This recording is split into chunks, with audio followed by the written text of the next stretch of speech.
यदा दृष्टि तदा मनः, यदा मनः तदा सृष्टि, यदा सृष्टि तदा कर्म, यदा कर्म तदा जन्म। इतना अच्छा बता दिया फ्रेंड्स। सभी को स्वागत है ये दृष्टि और सृष्टि का पद में। आज इस अद्वैतामृत में हम बहुत अच्छा सृष्टि और दृष्टि के बारे में समझेगा। Welcome to everyone. यदा दृष्टि तदा मनः, क्या है ये? दृष्टि मतलब क्या है? एक बार दृष्टि के बारे में समझेगा। सब लोग देखेगा, सब लोग देखते रहेगा। एक ही जगह देखकर चार लोग को बिठाकर एक ही जगह दिखा रही है, एक ही हाथी को दिखा रही है। चार लोग को लिखने के लिए बोले तो चार अलग अलग डिस्क्रिमिनेशंस मिलता है आपको। डिफरेंट टाइप्स ऑफ वर्शंस अपने पास आ जाएगा। क्या है ये? एक ही हाथी है, बट वही हाथी को देखकर सब लोग अलग अलग क्यों लिखा है? मतलब दृष्टि अलग है माय डियर फ्रेंड्स। इसलिए यदा दृष्टि तदा मनः, कैसा देखता है वैसा मन फॉर्म होता है। ऑलरेडी हम अपने पहले चैप्टर्स में मन के बारे में यही बात बता दी है। ये दृष्टिकोण को निकलना पड़ेगा, क्योंकि दृष्टि की वजह से सृष्टि, ये पूरा संसार, सृष्टि मतलब दिखने वाला हर एक, ये पूरा संग और संसार सृष्टि है। कौन सृष्टि किया? कैसा सृष्टि हो गया? अपने दृष्टि से सृष्टि हो गया। ये दृष्टि में ये पूरा पृथ्वी गोल है तो वो गोल दिखेगा। इस दृष्टि में वो पूरा ऐसा फैला हुआ मतलब वैसा दिखेगा। ऐसा ही इस दृष्टि में इंसान सही है तो सही दिखेगा, इस दृष्टि में इंसान सही नहीं है तो वो गलत ही दिखेगा।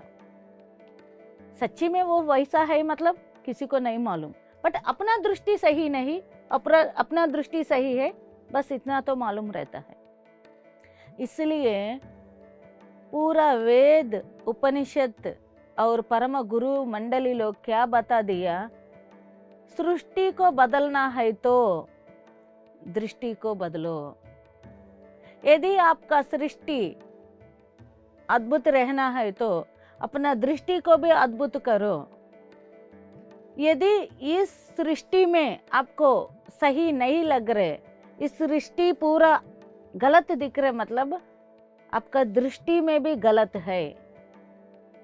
अपना बड़ा लोग बोलता है ना, कैसा चश्मा लगाता है वैसा रंग दिखता है। लाल चश्मा लगाए तो लाल रंग पूरा दिखता है, पूरा दुनिया लाल रंग में दिखता है। पीले चश्मा डाले तो पीले रंग में दिखता है। क्यों? ये देखने वाला दृष्टि का बात है।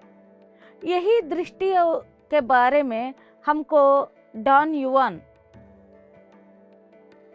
क्या बताता है कि सब लोग देखते रह रहे बट दृष्टि नहीं रख रहे उधर, कुछ तो अलग है। वो इंग्लिश में क्या बता दिया? All are looking, they are not seeing. Looking मतलब अलग है, सीइंग मतलब अलग है। अपने आंख सब चीज देख रहे, आसपास का सभी चीज का ऊपर नजर है, बट हर एक चीज का ऊपर दिमाग में नहीं लेता, सिर्फ एक ही चीज के ऊपर कॉन्सेंट्रेट करता है। ये हर एक चीज देखना लुकिंग है और एक ही चीज के ऊपर कॉन्सेंट्रेट करना सीइंग है। और इसलिए डॉन युवान बोलता है लर्न टू सी, दृष्टि के बारे में सीखो बोलता है। वेरी इंपॉर्टेंट पॉइंट, क्योंकि पूरा अपने जीवन का क्रिएशन, जैसा पत्री जी ने बता दिया, you are the creators of your own reality, इस शब्द का ऊपर डिपेंडेंट है माय डियर फ्रेंड्स। ये दृष्टि के ऊपर खड़ा है, पूरा सृष्टि खड़ा है। ये एक को चेंज किया तो बहुत सृष्टि, अपना खुद का सृष्टि, अपना क्रिएशन चेंज हो जाएगा। इतना इम्पोर्टेंट है ये बात। ओके, एक एग्जाम्पल बताऊंगी, एक अच्छा सा कहानी।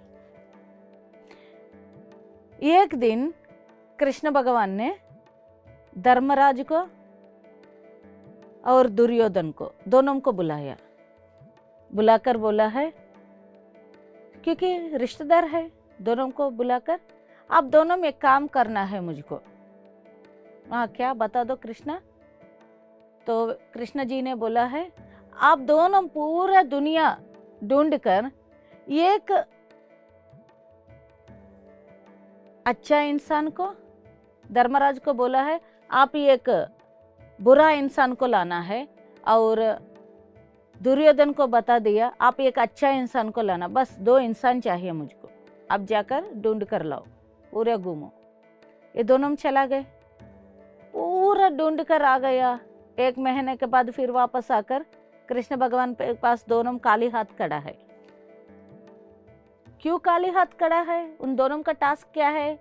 दुर्योधन ने एक अच्छा इंसान को पकड़ कर लाना है, धर्मराज ने एक बुरा इंसान को पकड़ कर लाना, एक है टास्क। से दुर्योधन से पूछा है, क्या है, किधर है आपका अच्छा इंसान? तब दुर्योधन ने बोला, मुझको कोई भी एक भी अच्छा इंसान नहीं मिला, पूरे इस दुनिया में सब खराब लोग हैं। ओ ऐसा है? तब धर्मराज से पूछा है, आपका बुरा इंसान किधर है?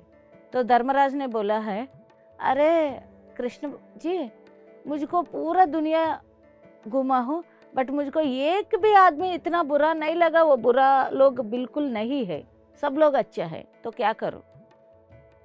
इधर क्या है, यही दुनिया में दुर्योधन को अच्छा इंसान नहीं मिला, वही दुनिया में धर्मराज को बुरा इंसान नहीं मिला। ये क्या है, किधर का बात है? मतलब सृष्टि में अलग है और दृष्टि में अलग है। इनका दृष्टि, ये दृष्टि का कोण अलग है, देखने का विधान अलग है। इसलिए सृष्टि को बदलना है, सृष्टि को देखना है तो दृष्टि को ठीक करना पड़ेगा। World appears how you see it. World disappears when you live in it. मतलब उसमें, इस सृष्टि में जीना शुरू किया तो कब जीना शुरू करेगा? दृष्टि बदल गया तो तब इट विल बी डिसअपियर्ड, तब तक अपीयर रहता है। इसी जीने का स्थिति को लयम बोलता है। मोक्ष स्थिति पर चाहिए तो लयम होना, एक होना है, वो एकत्व में आना है। एकत्व ही अनेकत्व का बारे में समझाएगा। हम फर्स्ट एपिसोड से यही बात बताते जा रही है। अनेकत्व में एकत्व को देखना ही अद्वैतामृत का सबसे important work. So my dear friends, इस दृष्टिकोण से अपने मन तैयार हो रही है। जैसा मन तैयार हो रही है वैसा ही सृष्टि दिखते जा रही है हमको। वैसा कैसा सृष्टि हम क्रिएट कर रहे हैं, उधर से क्या होते जा रहे हैं, मतलब हमको कर्म चक्र में, क्योंकि जैसा सृष्टि वैसा देखते जा रहे हैं, वैसा देखते जा रहे हैं, वैसा काम करते जा रहे हैं। कैसा काम करते जाएगा वैसा कर्म का फल, कर्म मतलब उनका रिजल्ट, रिजल्ट की वजह से फिर जन्म लेना पड़ता है माय डियर फ्रेंड्स। इस जन्म मरण चक्र से आगे आने का रास्ता क्या है? मतलब प्रैक्टिस, मुमुक्षत्वम, अंतःकरण शुद्धि में, अंतःकरण को शुद्धि करना कैसा, और पहले एपिसोड में हम बता दिया ध्यान का मार्ग से। ध्यान कैसा करना, आनापानसति, पत्री जी ने बहुत अच्छा बता दिया हमको। और ये दृष्टि और दृष्टिकोण को बदलने के लिए पत्री जी ने हमको बहुत अच्छा और एक साधना मार्ग दिया, वो है सत्संग और स्वाध्याय। अपने आप को, अपने दृष्टिकोण को बदलने के लिए। क्योंकि माय डियर फ्रेंड्स, जब तक लोगों को नहीं मालूम है अर्थ गोल है, सब लोग सोचा है अर्थ फ्लैट। 100 साल वही सोच से लोगों जिंदगी जी चुका है। इस पृथ्वी पूरा फ्लैट रहता है, बस वही सोच से, क्योंकि उनको वही मालूम है। उस समय कोई भी बता दिया, प्रयत्न किया जैसा अर्थ गोल है बोलने का, उनको मृत्यु दंड मिलता था। 100 साल के बाद समझ में आ गया, नहीं, अर्थ गोल है। मतलब अपना दृष्टि की वजह से हम सृष्टि को कैसा देखा है, वही अज्ञानता में कैसा जीकर 100 साल लोगों उनका जिंदगी जी चुका है। ऐसा ही बहुत कुछ चीज हमको नहीं मालूम, और वो सबको मालूम होने के लिए, अपने दृष्टि को बदलने के लिए पत्री जी ने हमको क्या इजी मार्ग दिया? स्वाध्याय का मार्ग दिया। माय डियर फ्रेंड्स, स्वाध्याय से क्या होगा? दृष्टिकोण बदलेगा। कैसा बदलता है दृष्टि? इतना इजी है, ध्यान और स्वाध्याय। बाहर देखे तो, इस दृष्टि को बाहर रखे तो बाहर दिखते जाएगा। यदा दृष्टि तदा सृष्टि ही, यदा दृष्टि तदा मनः, यदा दृष्टि तदा जन्म, यदा दृष्टि तदा कर्म। ये दृष्टि का ऊपर ये सृष्टि, मन, कर्म सब निर्बल है।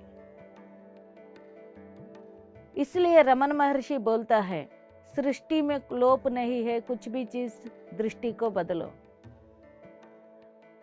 यदि मैं बाहर देखने में बाहर का सृष्टि दिख रहे, वैसा ही अंदर देखने में अंदर का सृष्टि भी दिखता है। ये अंतर सृष्टि ही आत्मा को पकड़ने का एक ही मार्ग है, इस अंदर का दृष्टि रखना। इस अंदर का दृष्टि मतलब आत्मावान अमृतस्य। ये आत्मा का जगह क्या है? अमृतस्य। ये अमृत तत्व है आत्मा का जगह। इसलिए माय डियर फ्रेंड्स, मंडूक उपनिषद ने हमको एक बात बता रही है, नयम आत्मा बलहीनेन लभ्यते।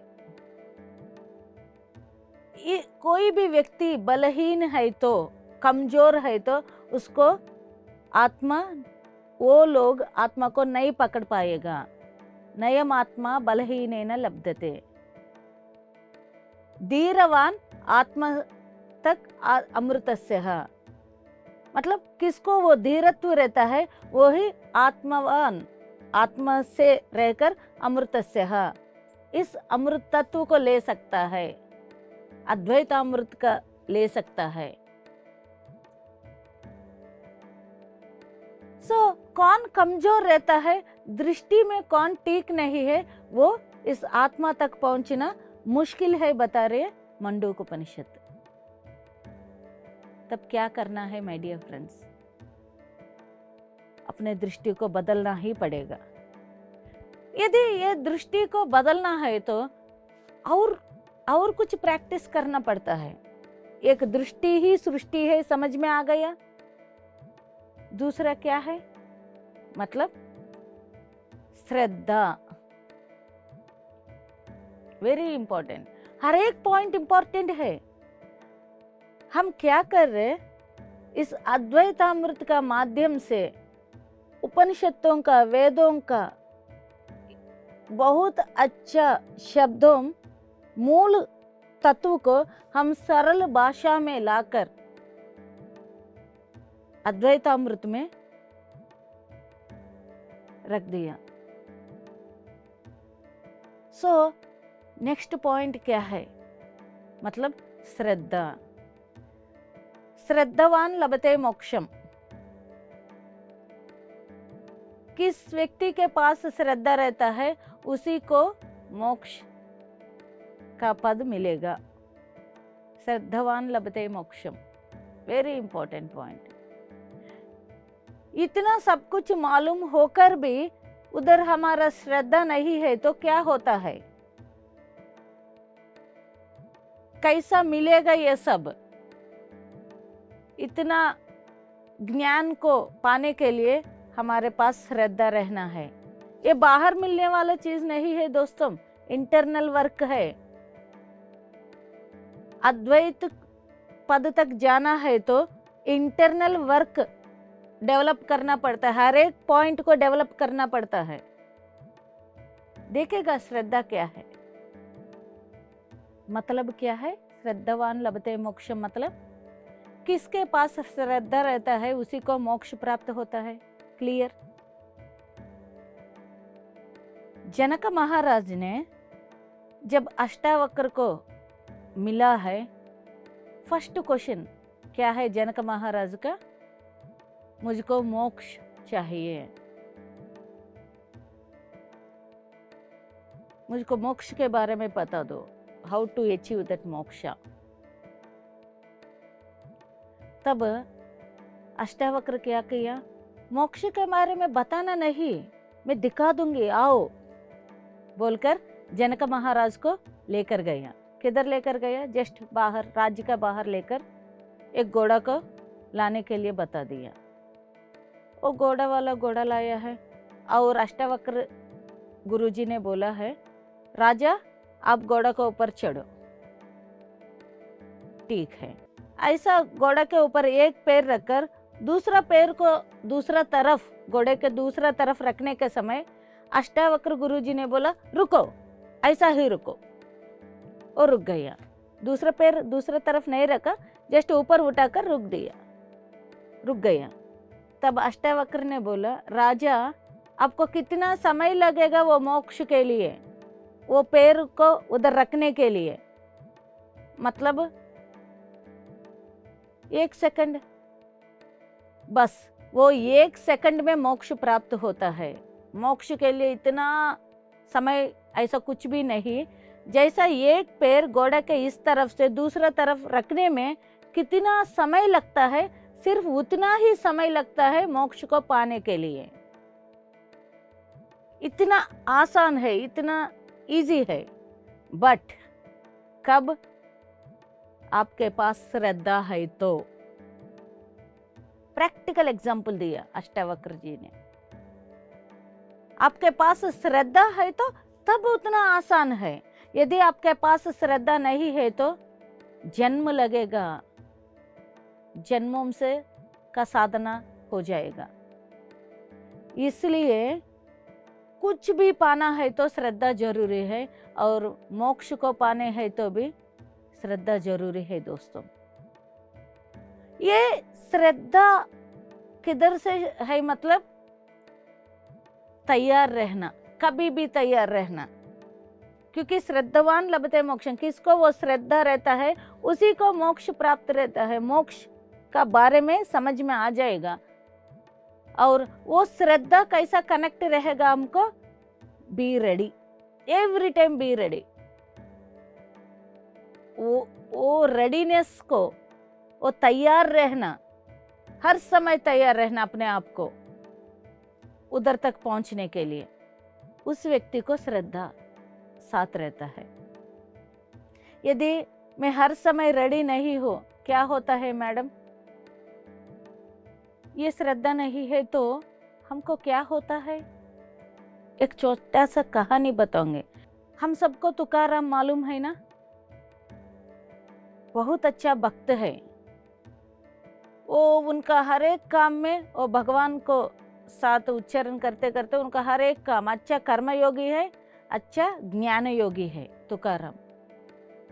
भगवान बहुत संतुष्ट होकर उनको पुष्प का विमान उनके पास लाने के लिए एक पुष्प का यान भेजा है, और उनका स्वप्न में आकर कल आपको इतना समय मैं आने वाला हूँ ले जाने के लिए, आप तैयार रहो, तैयार रहो, बी रेडी।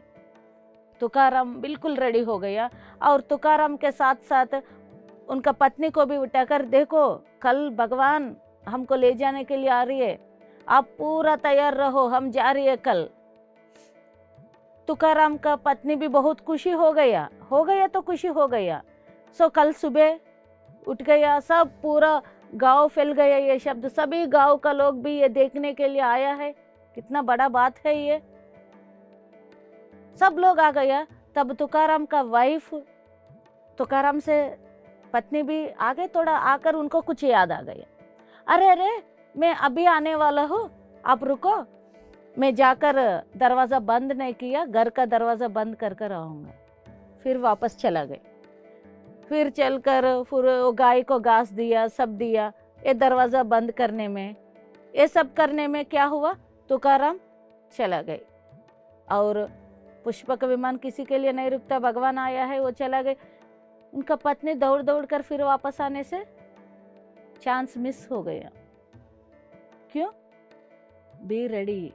तुकाराम ही तो रेडी हुआ, पत्नी को भी ऑफर मिल गया, बट वो रेडी नहीं हुआ। ये संसार का झंझट क्या करेगा, आपको पकड़ कर खींचेगा। जब सभी चीज रेडी है मोक्ष का तरफ, आपको कुछ ना कुछ इधर पकड़ेगा। इसलिए अरण्य और अज्ञातवास को समझना पड़ेगा। पांडव लोग क्या किया, अरण्यवास किया, अज्ञातवास किया, मतलब खुद को छोड़ दिया और क्या क्या है वो भी छोड़ दिया। इसका मतलब थोड़ा डिटैचमेंट में रहने से ये तैयार आ जाएगा, सब लोग रेडी हो जाएगा। ये रेडी हो गया तो दैट इज कॉल्ड श्रद्धा। किसके पास श्रद्धा है, लभते मोक्षम, you will go to moksha. ये है अपना वेदम बता रही है। So friends, let us move on into this shows. हर एक एपिसोड में अद्वैतामृतम आपको एक अमृत का बिंदु, अमृत का बूंज आपको देने वाला है। लेते लेते अपना